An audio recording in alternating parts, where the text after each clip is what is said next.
Koneksi antar materi modul 3.1 dengan pembahasan pengambilan keputusan berbasis nilai oleh M. Husni Mubarok, calon guru penggerak angkatan 10 dari Kabupaten Bandung Barat. Pengambilan keputusan yang tepat.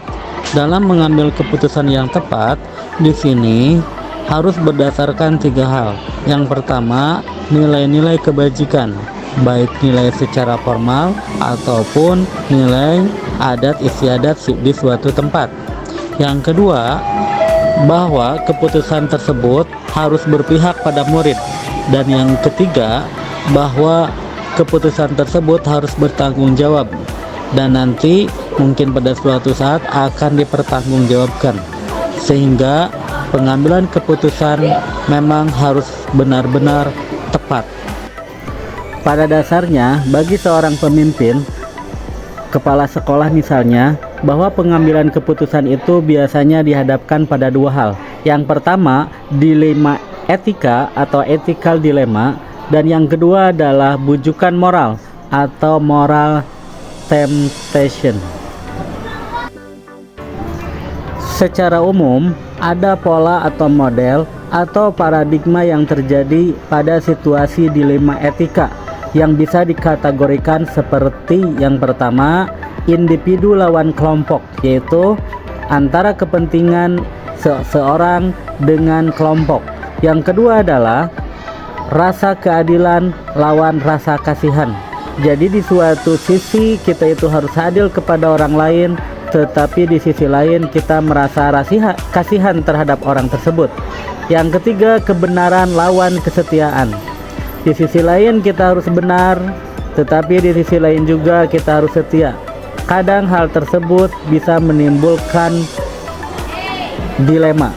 Yang keempat adalah jangka pendek lawan jangka panjang, di mana keputusan tersebut terkadang apakah harus mementingkan jangka pendek atau mementingkan jangka panjang.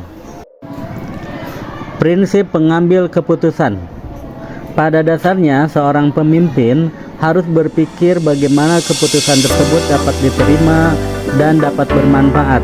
Yang pertama, dari prinsip pengambilan keputusan tersebut adalah 1. Berpikir berbasis hasil akhir. Jadi di sini keputusan kita itu harus dapat dipertimbangkan nanti di akhir dan dipertanggungjawabkan. Yang kedua, berpikir berbasis peraturan. Jadi segala sesuatu, peraturan yang dikeluarkan oleh pemimpin tersebut itu harus berdasarkan peraturan yang ada.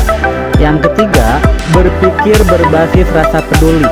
Jadi di sini, ketika seorang pemimpin mengeluarkan keputusan, itu sudah tidak berdasarkan peraturan dan hanya mementingkan rasa peduli. 9 langkah pengujian keputusan. Ketika seseorang sudah mengeluarkan keputusan, maka ada 9 langkah untuk mengujinya, apakah keputusannya tepat dikeluarkan atau tidak. Yang pertama, mengenali nilai-nilai yang saling bertentangan antara sesuatu yang dikeluarkan berdasarkan kasusnya dengan kasus sebelumnya. Yang kedua, menentukan siapa yang terlibat dalam situasi ini. Apakah seorang murid, apakah seorang guru, atau yang lainnya. Yang ketiga, kumpulkan fakta-fakta yang relevan dengan situasi ini sebagai bukti fisik dan dapat dipertanggungjawabkan. Yang keempat, pengujian benar atau salah. Bagaimana keputusan yang dikeluarkan ini, apakah benar atau salah, sehingga hal tersebut bisa dipertimbangkan. Apakah perlu dikeluarkan langsung atau diuji kembali, dipikirkan dan direfleksikan. Untuk 9 langkah pengujian keputusan selanjutnya, yaitu yang kelima, pengujian paradigma benar lawan benar. Mana keputusan yang akan diambil, meskipun kedua-duanya memang benar. Yang selanjutnya adalah melakukan prinsip resolusi, melakukan perubahan. Mana keputusan yang harus dikeluarkan oleh seorang pemimpin? Yang selanjutnya adalah investigasi opsi trilema. Jadi di sini ketika keputusan dikeluarkan, maka kita harus berpikir ada beberapa opsi lain dalam mengeluarkan keputusan. Yang kedelapan, buat keputusan.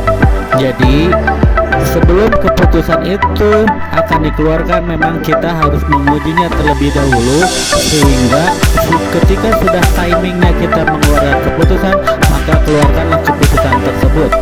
Dan yang kesembilan, langkah pengujian keputusan tersebut adalah lihat lagi keputusan dan refleksikan apakah keputusan ini cocok untuk dikeluarkan atau tidak, sehingga pada dasarnya ketika dikeluarkan keputusan tersebut tidak menimbulkan masalah yang baru.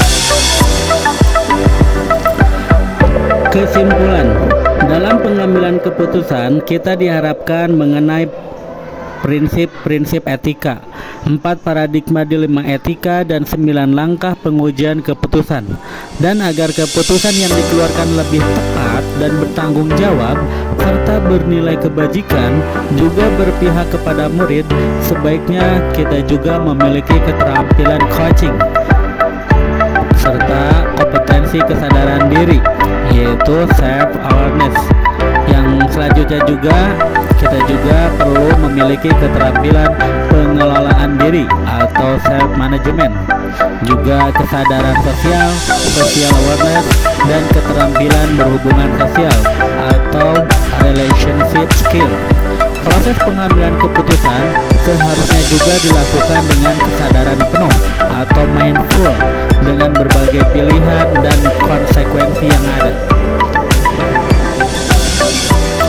Sekian dan terima kasih untuk koneksi materi pada modul 3.1.